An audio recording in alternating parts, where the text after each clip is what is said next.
Royal Confessions 2023, Prince William, Prince Harry spills secrets about their personal lives. Princess Eugenie says fans of the royal family have told her she looks better in person than in terrifyingly ugly paparazzi photos. The royal family tends to keep their private lives exactly that, private, but there were some big confessions made in 2023. Prince William revealed in October that his favorite emoji is NSFW. Princess Eugenie was a guest on the White Wine Question Time podcast, hosted by Kate Thornton, in October, when she shared that royal family fans had approached her saying she looks better in person after seeing terrifyingly ugly paparazzi pictures of her. Queen Elizabeth's childhood friend, Lady Anne Glenconner, recently weighed in on Prince Harry and Meghan Markle's strained relationship with the royal family and said she feels sad for Harry. And of course, Prince Harry shared many secrets in his tell-all book, Spare. Here is a look at a few royal family members and friends who have shared their secrets with the public. Prince William said on the BBC Radio 1 show, Going Home, that his favorite emoji to use is the aubergine, eggplant, but he was advised not to use that one very often. I've been told not to say the aubergine, so I've got to pick something else, the future King of England said on October 10th. It would have been the aubergine, but I'm saying now, because I've got to be all grown up, it's the one where the eyes go up and down and the mouth's out. He asked, what's that one? The slightly crazy one. William appeared on the show with his wife, Kate Middleton, to honor World Mental Health Day. Later, on an episode of the 7. Rob Burrow podcast in December, William's cousin-in-law, Mike Tyndall, revealed a secret nickname that he gave the Prince of Wales. The Prince of Wales is known to me as One Pint Willie, because he's not the best of drinkers, Tyndall said on the podcast. Coming from a sport where it is built on the social aspect and a couple of beers being sunk quite often. Tyndall continued, that is one I will definitely give away for the Prince of Wales. One Pint Willie. It's out there now. Sorry, sir. Tyndall was joined by his wife, and William's cousin, Zara Tyndall on the podcast. The couple married in 2011. Princess Eugenie is no stranger to the public eye. Having been in the spotlight since birth as the daughter of Prince Andrew and Sarah, Duchess of York, Eugenie has made countless appearances, and she has had even more photos taken of her. Now, she is revealing that some of those photos have had strangers approaching her to tell her that she looks much better in person.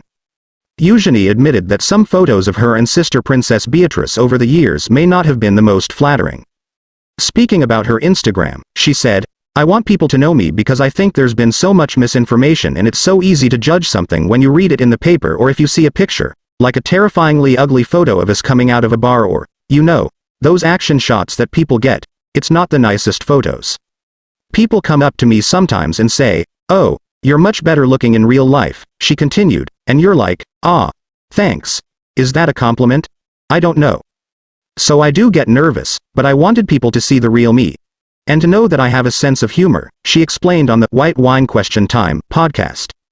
Eugenie has 1.8 million followers on Instagram, where she posts regularly. Her feed includes both photos and information about her work as a member of the royal family, as well as more personal pictures. Lady Anne Glenconner, the late monarch's longtime childhood friend, had some things to say about Markle and Prince Harry's departure as senior members of the royal family in 2020. The 91-year-old aristocrat was lady-in-waiting to Princess Margaret for 3 decades and served as a maid of honor at Queen Elizabeth's coronation in 1953.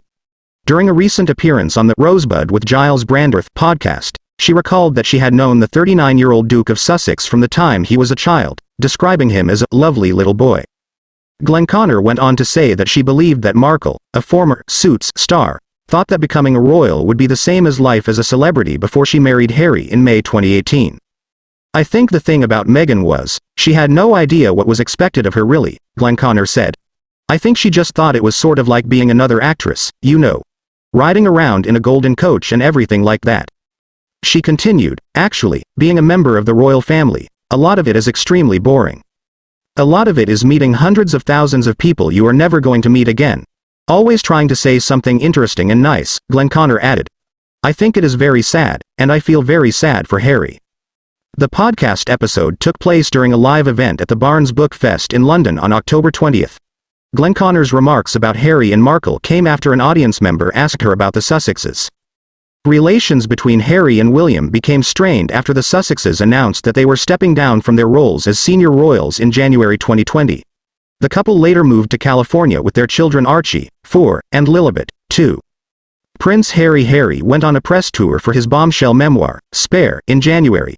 During the lead-up to the memoir's debut, Harry spoke to Anderson Cooper on 60 Minutes, and shared some confessions about his drug use and the death of his mother, Princess Diana. When he was 20 years old, 8 years after her death, Prince Harry requested the police report of his mother's fatal collision. Princess Diana was 36 years old when she died on August 31, 1997, following a car collision in Paris.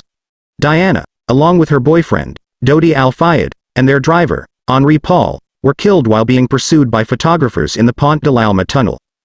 She was known as the People's Princess, despite her disdain for the press and life in the spotlight, and divorced Charles in 1996. The files contained photographs of the crash scene. "Why did you want to see it?" Cooper asked. "Mainly proof," Harry said.